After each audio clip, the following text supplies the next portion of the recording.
Bonjour tout le monde, Bruno. On va regarder un petit peu la revue de la semaine. J'espère que ça a bien été pour vous. On va regarder ensemble qu'est-ce qu'on avait observé dans les dernières journées. Je vous avais parlé que j'avais un bias haussier par rapport à l'USD JPY.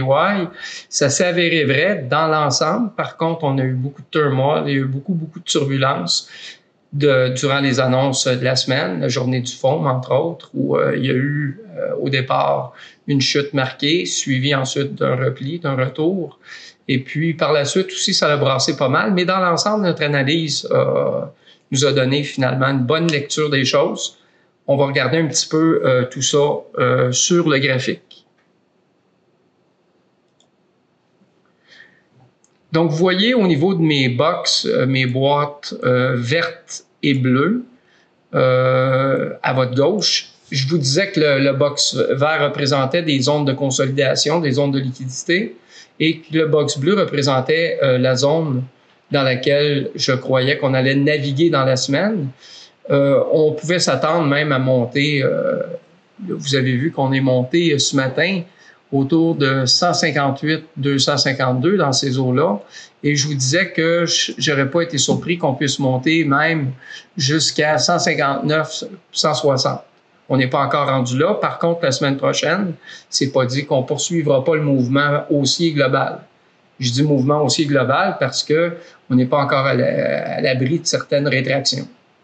Donc, les annonces, c'est toujours problématique. Il faut toujours faire attention, particulièrement comme mardi, quand il y a plusieurs annonces dans une même journée. Il y avait le FOMC en après-midi. Le matin, on parlait des jobs. Et puis, il pouvait évidemment y avoir là, un court-circuitage entre les deux types de nouvelles. Puis, c'est ce qui s'est passé ici. Il y a eu une surréaction le matin. Vous voyez que le marché a drastiquement chuté. On a eu une consolidation à ce niveau-ci. Et puis, par la suite, dans la même journée, on est venu remonter pratiquement jusqu'au point d'inception où on avait débuté notre journée. Donc, ça a été la journée de mardi. J'ai mis un petit triangle ici parce que ça représentait là, présentement, on fait une observation à 15 minutes. Mais si on fait une observation en daily, vous allez comprendre le pourquoi de la chose.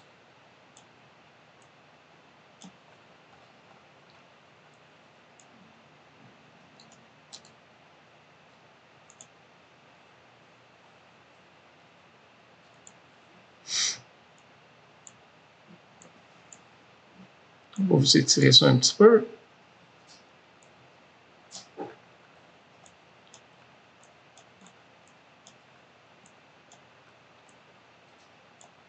Donc, là où j'ai mis mon espèce de petit triangle tout à l'heure, ça représentait une wick. Ça représentait à peu près le centre d'une wick où il y avait eu un renversement. Et pour moi, ben, je voulais avoir une référence visuelle pour savoir, pour avoir un reminder de ce qui s'était passé cette journée-là par rapport aux positions ultérieures que j'allais prendre. J'ai pris des positions cette semaine. Quand on s'est parlé la dernière fois, j'avais déjà des positions sur mon PAM, des longues.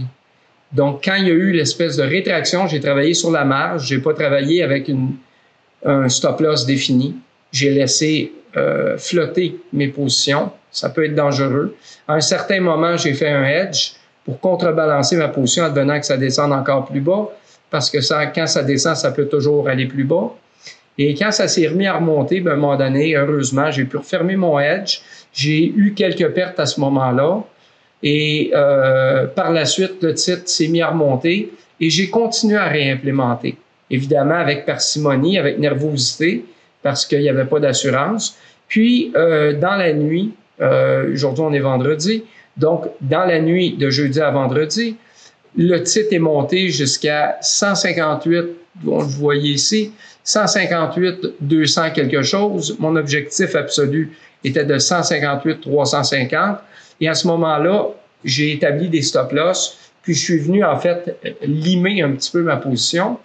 Puis je me suis retrouvé à sortir vraiment au bon moment avant qu'il y ait l'espèce de rétraction qu'on a vue dans la journée. J'ai repris d'autres trades aujourd'hui qui ont été profitables. Donc vous voyez, aujourd'hui, on est monté jusqu'à ici. Et là, on a rétracté puisque la chandelle qu'on observe à la gauche de ma flèche, c'est la journée. Donc, notre lecture était bonne.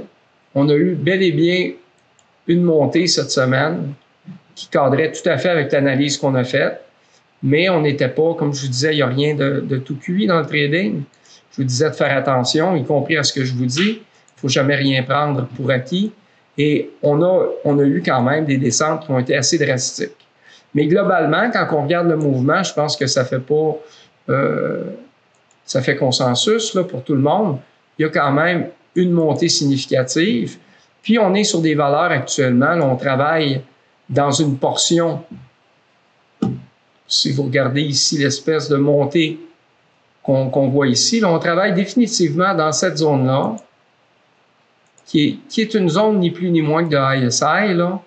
Il y a fort à parier que la semaine prochaine, on revienne visiter cette zone-là. Donc, si on est capable de prendre des trades en faisant très attention au downside, si on est capable de prendre nos trades quand justement on se retrouve avec des rebounds. Je vais vous montrer qu'est-ce que j'entends là par rebound et dans quelle zone ces rebounds-là ont leur importance. Oh, session disconnect. On va la reconnecter. OK. Donc, si vous voyez ici ce genre de mouvement-là, si vous êtes capable ici d'identifier les cas de figure, on parle ici de famille de chandelles, si vous êtes capable de relier ça avec certains indicateurs, votre RSI, votre MACD, si vous êtes capable aussi de comprendre un peu ce qui se passe sur le plan structurel, ça devient des entrées qui sont extrêmement intéressantes avec des downsides qui sont limités. Évidemment, il faut vous assurer que vous preniez ce genre de position-là dans des journées où il n'y a pas d'annonce, dans un entre-deux où vous êtes certain que le marché va être très, très stable. Les chances maintenant que le marché revienne travailler dans cette zone-là sont très, très grandes. Est-ce qu'on va venir concurrencer ce niveau-là ici? J'en sais rien. Par contre, je suis presque persuadé que dans la semaine prochaine, si on quadrillait cet espace vers là ici, disons ça, 50% de mon espace, 75%, 100%, 25% ici, 0% ici, je suis certain qu'on va venir travailler dans ce quadrillé-là.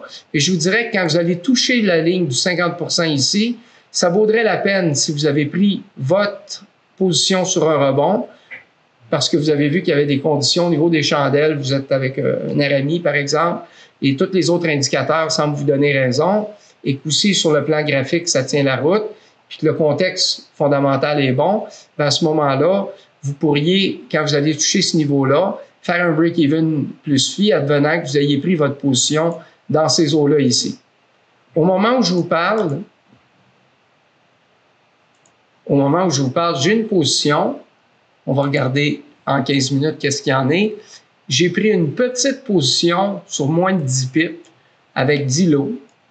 Je l'ai pris tout à l'heure. Je suis à peu près au point de neutralité en ce moment. Et mon objectif, en fait, pour clore la semaine, je ne sais pas si c'était une bonne idée, mais je l'ai fait quand même. Donc, mon objectif, là, si je ne me trompe pas, c'est à peu près de venir ici. Puis, on est au point de neutralité en ce moment. Vous voyez que la zone où on est présentement, c'est en 15 minutes le point of control. C'est pour ça que je voulais regarder ça avec vous sur ce time frame-là. Et il y a des assez bonnes chances qu'en fin de journée, il n'y a pas de certitude, qu'on fasse un espèce de petit move ici.